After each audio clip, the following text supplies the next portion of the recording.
ആരോഗ്യ സംരക്ഷണത്തെക്കുറിച്ച് ആധികാരികമായി തന്നെ സംസാരിക്കാൻ ഒരു ഡോക്ടർ ചേരുന്നുണ്ട്. ഡോക്ടർ ജഷീറയാണ്, കാലിക്കറ്റ് ആസ്റ്റർ മിംസിലെ ഡോക്ടറാണ്. ഡോക്ടർ നമസ്കാരം. ചൂട് കൂടുകയാണ്, അതിനൊപ്പം തന്നെ ഈ വേനൽക്കാല അസുഖങ്ങളും കൂടുന്നുണ്ടെന്ന് കണക്കുകൾ തന്നെ പറയുന്നു. നമ്മൾ എന്താണ് ഡോക്ടർ ഈ ചൂടത്ത് ഏറ്റവും പ്രധാനപ്പെട്ടതായി ശ്രദ്ധിക്കേണ്ടത്? നമ്മൾ ഈ ചൂട് കാലത്ത് ശ്രദ്ധിക്കേണ്ട കുറച്ച് കാര്യങ്ങളുണ്ട്. പ്രധാനമായും രോഗികൾ എന്തായാലും 11 മണി മുതൽ 4 മണി വരെയുള്ള സമയത്ത് മാക്സിമം പുറത്തിറങ്ങാതിരിക്കുക. അതാണ് ഏറ്റവും ഫസ്റ്റ് പ്രിവെൻഷൻ. പുറത്തിറങ്ങേണ്ട അവസ്ഥ വരുമ്പോൾ നമ്മൾ സൺസ്ക്രീൻ യൂസ് ചെയ്യുകയും കുട ചൂടുകയും ഹാറ്റ് യൂസ് ചെയ്യുകയും ഒക്കെ ചെയ്യുക. പിന്നെ മെയിൻ വെള്ളം കുടിക്കുക. എല്ലാവരും വെള്ളം കുടിക്കാൻ ഒരു മടി കാണിക്കും. മിനിമം 3 ലിറ്ററെങ്കിലും ഒരു ദിവസം നമ്മൾ കുടിച്ചിരിക്കണം. അത് ഒറ്റയടിക്ക് അങ്ങ് കുടിക്കാണ്ട് കുറച്ച് സിപ്പായിട്ട് കുടിക്കുന്നതാണ് കുറച്ചും കൂടി നല്ലത്. പിന്നെ നമ്മൾ ഡയറ്റിൽ കൂടുതൽ ഫ്രൂട്ട്സ് ഉൾപ്പെടുത്തുക.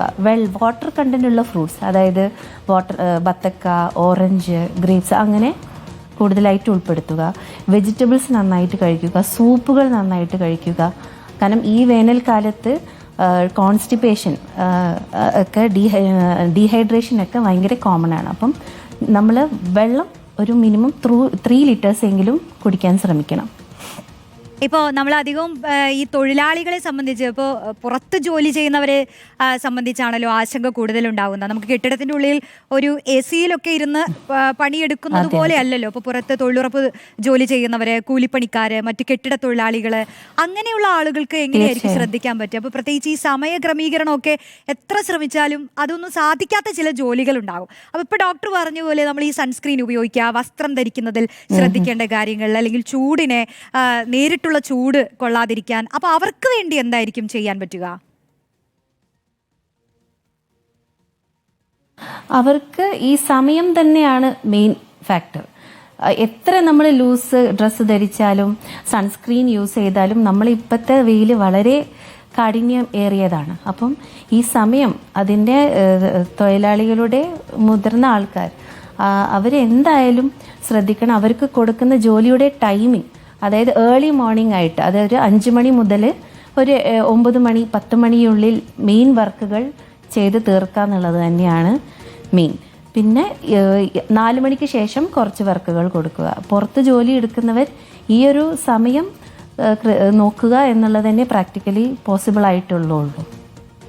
ഓക്കെ, ഈ രോഗങ്ങളെ കുറിച്ച് പറയുമ്പോഴേ ഇപ്പൊ ചിക്കൻ ബോക്സ് ഒക്കെ വരുമ്പോൾ നമ്മൾ പെട്ടെന്ന് തന്നെ ചികിത്സയിലേക്ക് കടക്കും. പക്ഷേ അതല്ലാതെ മറ്റ് ചില രോഗങ്ങളെ നമ്മൾ നിസാരവൽക്കരിക്കാറുണ്ട്. ഇപ്പൊ ചൂടുകുരു പോലുള്ള രോഗങ്ങളൊക്കെ, പേശിവലിവൊക്കെ നല്ല ബുദ്ധിമുട്ട് അനുഭവിക്കുമ്പോഴാണ് ചികിത്സയിലേക്ക് കടക്കുക. അതുപോലുള്ള ചർമ്മരോഗങ്ങൾ, വയറിളക്ക രോഗങ്ങൾ, നേത്രരോഗങ്ങൾ, മഞ്ഞപ്പിത്തം, ഇങ്ങനെ ഒരുപാട് രോഗങ്ങൾ ഈ പട്ടികയിൽ വരുമല്ലോ. അപ്പോൾ ഈ സമയത്ത് നമ്മളെയൊക്കെ ബാധിക്കാൻ പോകുന്നത്. അപ്പോൾ ഈ രോഗങ്ങൾ വരാതിരിക്കാൻ നമുക്ക് എന്ത് മുൻകരുതലുകൾ എടുക്കാൻ പറ്റും? ഇത് വന്നാൽ തന്നെ എത്രയും പെട്ടെന്ന് ചികിത്സയിലേക്ക് പോകണമല്ലോ, അല്ലേ?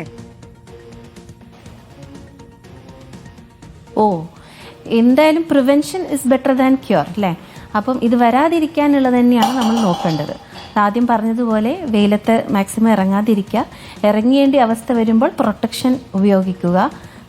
ഡയറ്റാണ് മെയിൻ. ഡയറ്റാണ് നമ്മുടെ ഇമ്മ്യൂണിറ്റീൻ്റെ മെയിൻ ഫാക്ടർ. അപ്പോൾ നമ്മുടെ ഡയറ്റിൽ നല്ലോണം വെള്ളവും ആഹാരങ്ങൾ, മോർ ഫ്രൂട്ട്സും വെജിറ്റബിൾസും തന്നെ ഉൾപ്പെടുത്തിയാൽ തന്നെ നമുക്ക് കുറേ ഈ രോഗങ്ങൾ മാറ്റാൻ പറ്റും, വരാതിരിക്കാൻ ശ്രമിക്കാൻ പറ്റും. മെയിനായിട്ട് വെള്ളം കുടിക്കുന്നതന്നെ, വീട്ടിൽ നിന്ന് തന്നെ പുറത്തിറങ്ങുമ്പോൾ വീട്ടിൽ നിന്ന് തന്നെ തിളപ്പിച്ചാറിയ വെള്ളം കരുതാൻ ശ്രമിക്കുക. കാരണം എന്തായാലും നമ്മൾ പുറത്തിറങ്ങുമ്പോൾ നമുക്ക് ദാഹിക്കും. അപ്പം പുറത്ത് കിട്ടുന്ന വെള്ളം തിളപ്പിച്ചാറിയതാവണം എന്നില്ല. അപ്പം നമ്മളത് ഒരു പ്രീ പ്ലാൻഡ് ആയിട്ട് തന്നെ നമ്മൾ ജീവിക്കാൻ നോക്കണം. പിന്നെ രോഗികളായിട്ട് ഇടപഴകാതെ നോക്കുക. രോഗം വന്നവർ മറ്റുള്ള ആൾക്കാർക്ക് രോഗം വരാതിരിക്കാൻ വേണ്ടി നമ്മൾ ശ്രമിക്കണം.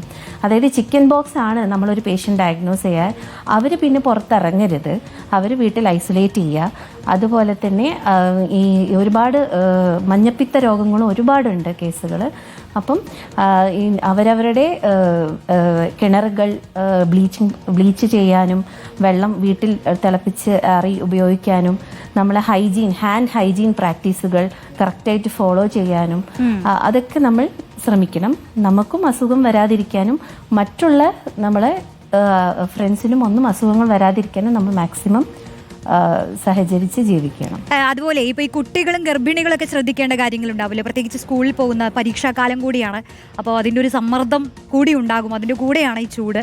അപ്പോൾ ഈ ഗർഭിണികളും കുട്ടികളൊക്കെ എന്താ ശ്രദ്ധിക്കേണ്ടത്?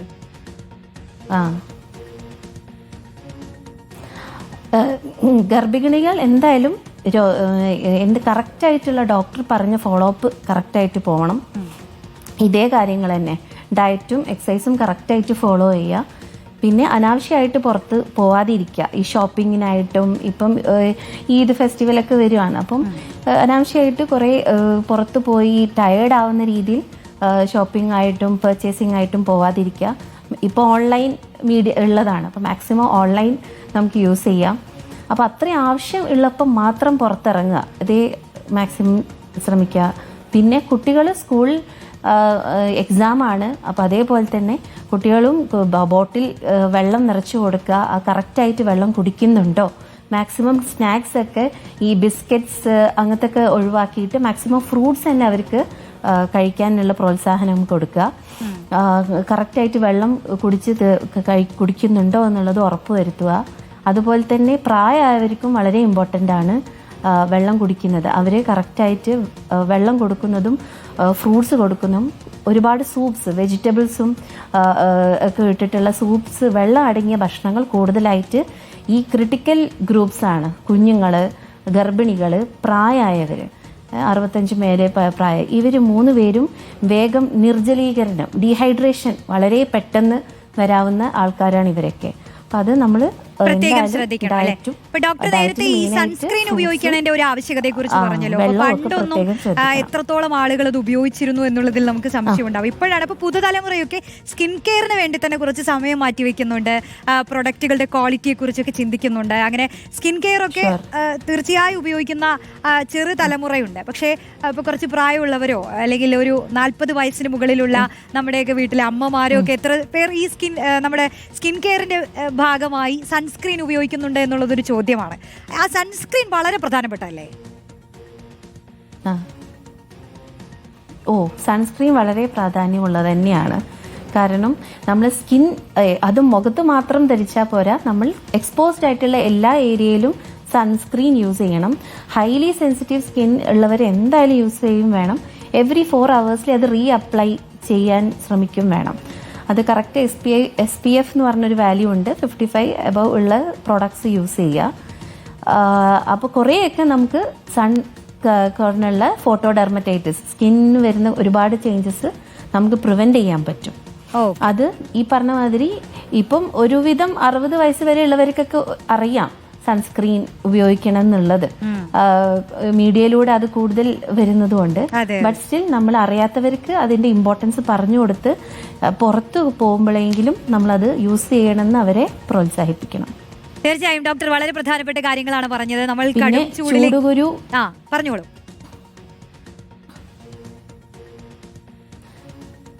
ചൂടുകുരു, ഈ ത്വക്കിലുണ്ടാവുന്ന ഫംഗൽ ഇൻഫെക്ഷൻസ് ഒക്കെ ഈ ഹ്യൂമിഡ് ക്ലൈമറ്റ് ആണല്ലോ. ശരിക്കും നമ്മൾ ടെമ്പറേച്ചർ 36 ആണെങ്കിലും നമ്മൾ അനുഭവപ്പെടുന്നത് ഒരു 40 ഡിഗ്രി സെൽഷ്യസ് ആയിരിക്കും. കാരണം നമ്മളെ എയർ ഭയങ്കര ഹ്യൂമിഡ് ആണ്. അതുകൊണ്ട് തന്നെയാണ് ഈ പറഞ്ഞ രോഗങ്ങൾ നമ്മളെ ഓരോ വൈറസുകളായാലും ബാക്ടീരിയകളും പെരുകാൻ ഇഷ്ടമുള്ള കൾച്ചർ മീഡിയ ആണ് നമ്മളെ എയർ. അതുകൊണ്ടാണ് ഇത്ര രോഗങ്ങൾ കൂടാൻ ഒരു കാരണം. അപ്പം അതുകൊണ്ട് തന്നെ എല്ലാ ഫംഗൽ ഇൻഫെക്ഷൻസ് സ്കിന്നിനായാലും ഒക്കെ വരാൻ സാധ്യതയുണ്ട്. അപ്പം മെയിൻ തിങ് എന്ന് വെച്ചാൽ 2 നേരം മാക്സിമം നമ്മളെ ബോഡി ടെമ്പറേച്ചർ കൂളാക്കാൻ വേണ്ടി 2 നേരമെങ്കിലും കുളിക്കുക, മോയ്സ്ചറൈസിങ് ക്രീമായിട്ട് പുരട്ടുക. വേർത്താൽ തന്നെ നമ്മളത് വസ്ത്രങ്ങൾ മാറ്റുക. ഈ ഒരു കാര്യങ്ങൾ പ്രിവെന്റീവ് മെഷേഴ്സ് ആണ്. ഓക്കെ ഡോക്ടർ, വളരെ പ്രധാനപ്പെട്ട കാര്യങ്ങളാണ് പ്രേക്ഷകർക്ക് വേണ്ടി പങ്കുവച്ചത്. ഡോക്ടർ ജഷീറയാണ്